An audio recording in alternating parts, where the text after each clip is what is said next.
Greetings, RHEL system administrators.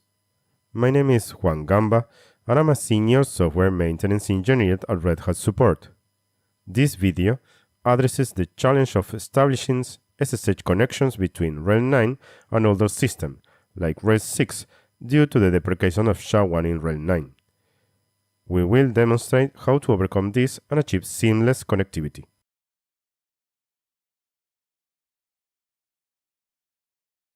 So, what is SHA1 and what is the problem with it? SHA1, shorter for Secure Hash Algorithm 1, is a cryptographic hash function that produces a 160-bit hash value. It was developed by the National Institute of Standards and Technology in 1993 and later updated in 1995. Since 2005, SHA1 has not been considered secure, as it was found that a brute force search will require 2 raised to the power of 80 operations to find collisions. That means obtaining the same result from a different initial value. The usage of SHA1 message digest for cryptographic purposes has been deprecated in RHEL 9. The digest produced by SHA1 is not considered secure because of many documented successful attacks based on finding hash collisions. The RHEL core crypto components no longer create signatures using SHA1 by default. Applications in RHEL 9 has been updated to avoid using SHA1 in security-relevant use cases. Among the exceptions, the HMAC SHA1 message authentication code and the universal unique identifier values can still be created using SHA1 because these use cases do not currently pose security risks. SHA1 also can be used in limited cases connected with important interoperability and compatibility concerns such as Kerberos and WPA2. In our first solution, we recommend the use of the ECDSA algorithm instead of the RSA for the host key in the RHEL 6 or older system. In our lab, we have a RHEL 9 system trying to connect to a RHEL 6. We see it fails with no matching host key error. We switch to a RHEL 6 system to generate the ECDSA host key, and we use the opportunity to define the key's SE-Linux context.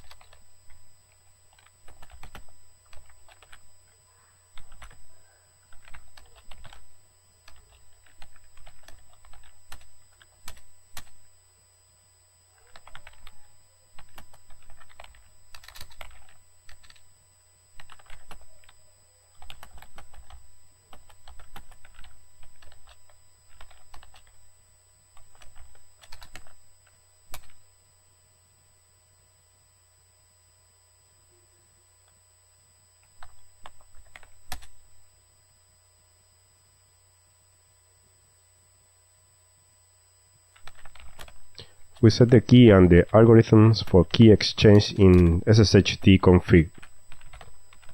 Then we restart SSHD and proceed to connect from the RHEL 9 system.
We accept the new key, enter the password,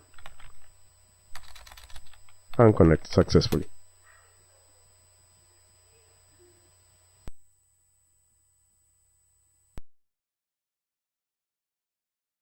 The use of SHA1 algorithm for creating and verifying signatures is restricted in the default cryptographic policy. If your scenario requires the use of SHA1 for verifying existing or third-party cryptographic signatures, you can enable it by applying the SHA1 subpolicy, which RHEL 9 provides by default. Note that it weakens the security of the system. Alternatively, switching to the legacy cryptographic policy by using the update crypto policies set legacy command also enables SHA1 for signatures. However, the legacy cryptographic policy makes your system much more vulnerable by also enabling other weak cryptographic algorithms. Use this workaround only for a scenario that requires the enabling of other legacy cryptographic algorithms than SHA1 signatures.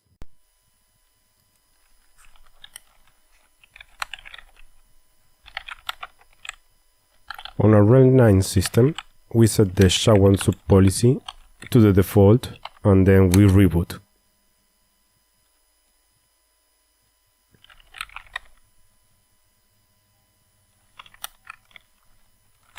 Alternatively, we set the legacy policy.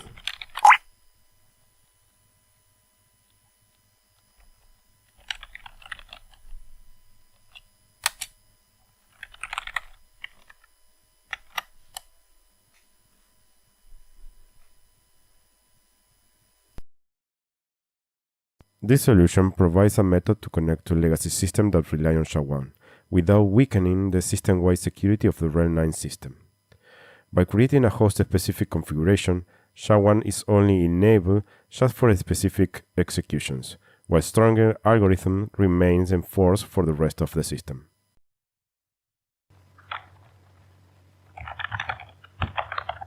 In our RHEL 9 system, we temporarily set the SHA1 subpolicy. We copy both OpenSSL CNF and OpenSSH config files with a custom name.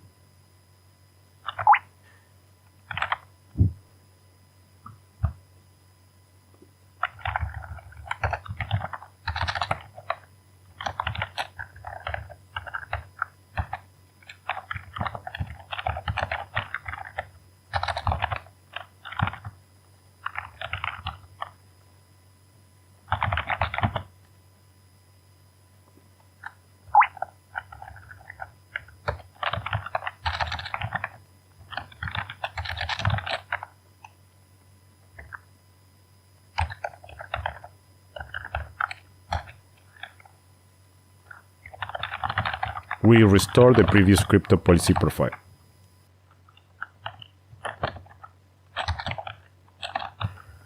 We generate an alternative OpenSSL config pointing to our previous custom configuration.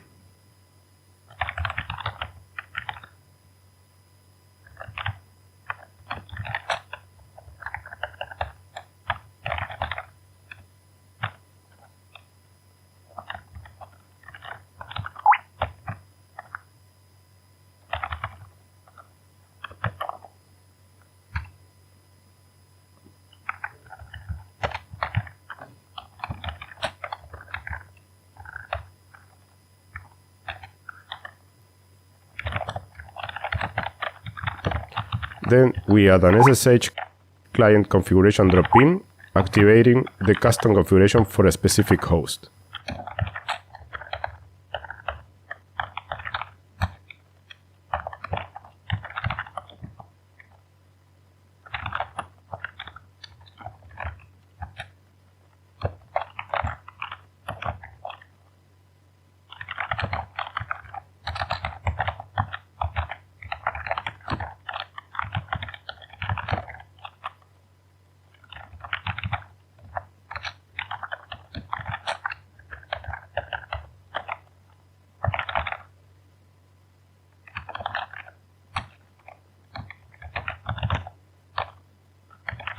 We call our SSH command using a different SSL config file set through an environment variable.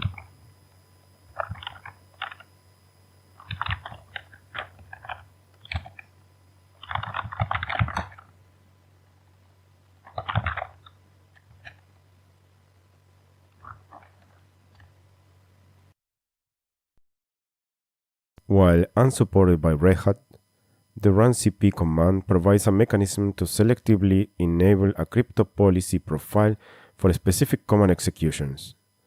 By wrapping commands like SSH with Runcp and specifying a different crypto policy, you can establish connections to older systems by using a less restrictive profile without globally weakening the RHEL 9 system-wide security policy.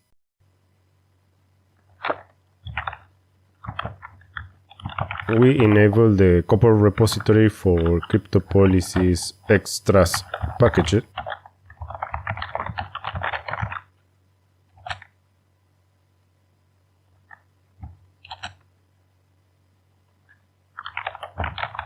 We install the package.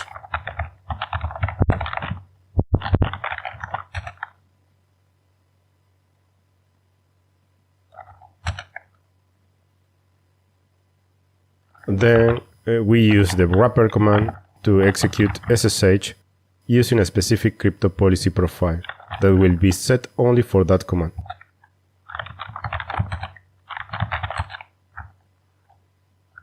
Observe the different behavior while using different profiles.